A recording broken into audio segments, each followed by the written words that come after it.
السلام علیکم ناظرین، آج میں ایک اور لڑکی کی سچی آپ بیتی سنانے جا رہی ہوں، لیکن ویڈیو شروع ہونے سے پہلے اگر آپ نے میرے چینل کو سبسکرائب نہیں کیا تو جلدی سے سبسکرائب اور لائک کر دیں اور بیل نوٹیفیکیشن کو آن کر دیں تاکہ میری ہر نئی آنے والی ویڈیو کی اپڈیٹس آپ تک پہنچتی رہے۔ میں ایک باپردہ لڑکی تھی، کبھی باہر نہ نکلتی تھی۔ والد کی وفات کے بعد جب مالی حالات بہت خراب ہوئے تو قدم دہلیز کے باہر رکھنا پڑے۔ باہر کی دنیا میں قسم قسم کے لوگ ملے۔ میں لوگوں کے روپ پہچانتی نہ تھی، ہر کسی کو اچھا سمجھتی تھی۔ کیا کرتی، حالات کے جال میں جکڑی ہوئی تھی۔ ملازمت تو کرنی تھی، کئی دفاتر میں گئی، کہاں کہاں نہ گئی، پر مجھے ملازمت نہ ملی۔ بالآخر ایک سہیلی کے بھائی نے مدد کی اور ایک NGO میں نوکری مل گئی۔ ہماری ڈیوٹی مختلف پناہ گزین کیمپوں میں لگتی، جو تارکین وطن اپنے ملک کے جنگی حالات سے گھبرا کر آئے تھے اور ہمارے ملک میں پناہ لینے پر مجبور ہوئے تھے۔ ان کی بے بسی دیکھ کر بعض اوقات آنکھوں میں آنسو آ جاتے تھے۔ یہ پڑوسی ملک کے باشندے شہروں سے کچھ دور خیمہ بستیوں میں رہتے تھے۔ ان دنوں میرے ساتھ ایک میڈیکل آفیسر کام کر رہا تھا، جو خیمہ بستیوں میں موجود بیمار لوگوں کا مددگار تھا۔ وہ بہت نفیس انسان تھا، نرمی اور اخلاق سے بات کرتا۔ جو بھی اس کے ساتھ کام کرتے تھے سب کے ساتھ حسن سلوک سے پیش آتا، ہر کسی کی مدد کرتا۔ جب مجھے کسی قسم کی مدد چاہیے ہو تو وہ پیش ہوتا۔ اس کا نام شریار تھا، ہم اسے شریار صاحب بلاتے تھے۔ ایک دن بازار میں کچھ ضروری اشیاء لینے میں گئی، اچانک وہاں بھگدڑ مچ گئی۔ شاہد کے قریب دھماکہ ہوا تھا۔ آواز تو میں نے بھی سنی تھی، سبھی لوگ گھبرا کر بھاگ رہے تھے۔ میں بھی گھبرا گئی، ہر کوئی سواری ڈھونڈ رہا تھا۔ میرے دل سے دعا نکلی، اے کاش کوئی اپنا نظر آ جائے تو مجھے یہاں سے دور لے جائے۔ دل پر بہت زیادہ خوف و ہراس طاری تھا۔ دل سے نکلی دعا قبول ہو گئی۔ کسی نے میرے ہاتھوں میں پکڑا سامان تھام لیا۔ پیچھے مڑ کر دیکھا تو شریار صاحب تھے۔ میری جان میں جان آ گئی۔ ہم جلدی سے گاڑی میں بیٹھ کر کسی محفوظ سڑک پر جا نکلے۔ کچھ دور آگے جا کر ایک ریسٹورنٹ کے سامنے گاڑی روک دی۔ وہ بولے، آؤ چائے پیتے ہیں۔ میں نے اس وقت انکار مناسب نہ سمجھا، کیونکہ انکار کی گنجائش بھی نہ تھی۔ ہم ریسٹورنٹ میں گئے، انہوں نے فٹافٹ کھانے کا آرڈر دے دیا۔ لنچ کے دوران بے تکلفی اور اپنائیت سے وہ باتیں کرتے رہے۔ میری بھی تعریف کی، لیکن میں نے سنجیدگی سے نہ لیا، کیونکہ مرد لوگ تو کرتے رہتے ہیں۔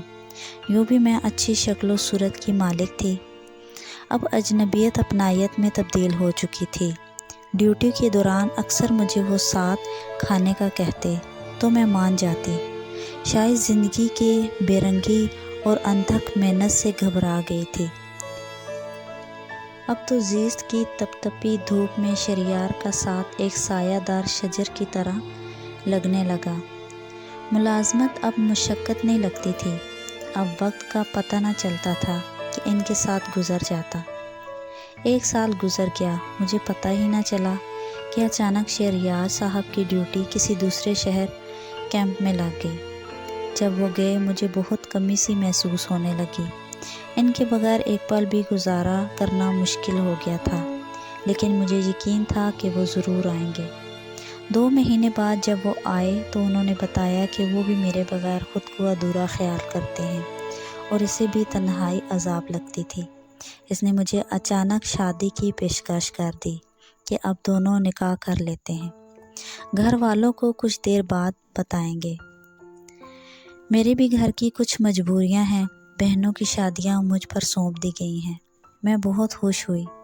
در حقیقت یہی وہ گھڑی تھی جس کا مجھے عرصے سے انتظار تھا۔ مستقبل واضح میرے سامنے تھا اور میں بہت پرسکون تھی۔ اس طرح 2 دوست شریار کی طرف سے گواہ بنا دیے گئے اور 2 میری طرف سے تھے۔ ہمارا نکاح ہو گیا۔ اس طرح ساتھی ورکرز کو بھی علم ہو گیا کہ ہم نے نکاح کیا ہے۔ ہم ساتھ رہنے لگے، کسی کو اب اعتراض کرنے کی جرات نہ تھی۔ نکاح نامہ میرے پاس تھا، اور سب ہمیں میاں بیوی کے طور پر جانتے اور سمجھتے تھے۔ کسی کو اس چیز سے غرض نہ تھی کہ ہمارا نکاح رجسٹر ہوا ہے یا نہیں اور رخصتی ہوئی ہے یا نہیں۔ ہم نے گھرداری کا سارا سامان خریدا۔ اس کیمپ کی خدمت میں ہم 2 برس ساتھ رہے۔ ہم میاں بیوی ہی تھے، صرف دنیا کی نظر میں رخصتی ہونا باقی تھی۔ نکاح نامہ میرے پاس تھا، اس لیے ضمیر پر بوجھ نہ تھا۔ ایک دن میں نے کہا، شہریار، آپ کو گھر میں بتا دینا چاہیے۔ تو انہوں نے کہا، جبین تھوڑا انتظار کر لو، میری چھوٹی بہن کی شادی ہو جائے تو بتا دوں گا۔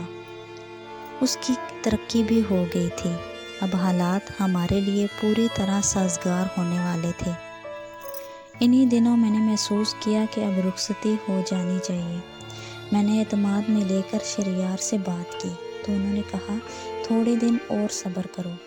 وہ کسی طور میرا مطالبہ ماننے پر تیار نہ تھا۔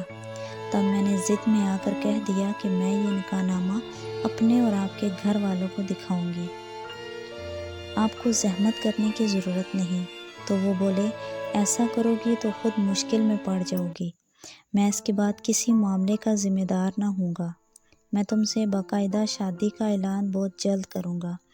فی الحال حالات ایسے تھے کہ میں مجبور ہو گئی۔ اس کے منہ سے ایسی باتیں سن کر میں سکتے میں آ گئی۔ سوچ بھی نہ سکتی تھی کہ وہ اس قدر پہلو دیں سے کام لے سکتا ہے۔ میں نے صاف کہہ دیا کہ میں نکاح نامہ لے کر تمہارے خلاف کورٹ چلی جاؤں گی، لیکن اس جان کا خون نہ کروں گی جو اب میری ذات کا حصہ بن چکا ہے۔ وہ بہت پریشان ہو گئے، دن رات منت سماجت کرتا تھا، میرے پاؤں پکڑتا تھا۔ بالآخر مجھے اتنا مجبور کیا کہ وقت کے قبل ماں بننے کی مسرت کا گلا گھونٹنا پڑا، کیونکہ اب میں اس موڑ پر آ چکی تھی کہ واپس لوٹ نہ سکتی تھی۔ کیا بتاؤں کس دل سے اس کا کہا مانا، اور میں نے اپنا بچہ ضائع کروا دیا۔ بیان نہیں کر سکتی کہ مجھے کتنے کرب اور اذیت سے گزرنا پڑا۔ اس سانحے پر کئی دنوں سے میں روتی رہی، خود سے اور شہریار سے نفرت محسوس ہوتی تھی۔ کئی دن ڈیوٹی پر نہ گئی، لیکن خود کو سمجھانا پڑا، ورنہ ملازمت سے بھی چلی جاتی۔ ایک دن میں کیمپ وزٹ پر گئی، میری الماری میں رکھا ہوا وہ نکاح نامہ غائب تھا۔ شہریار نے میرا نکاح نامہ اٹھا لیا تھا اور مجھے علم ہی نہ ہو سکا۔ مجھے شہریار پر ایسا اعتماد تھا جیسا کسی انسان کو اپنے خدا کے بعد کسی اپنے پر اعتماد ہوتا ہے۔ سوچ بھی نہ سکتی تھی کہ وہ مجھے دھوکہ دے گا۔ سوچ رہی تھی کہ نکاح نامہ اڑا لینے کا مقصد کیا تھا۔ میں نے شہریار سے پوچھا تو اس نے کہا، میں نے اسے جلا دیا ہے کیونکہ اس کی کوئی قانونی حیثیت نہ تھی۔ نکاح نامہ نہ تھا، بس ایک اسٹامپ پیپر تھا۔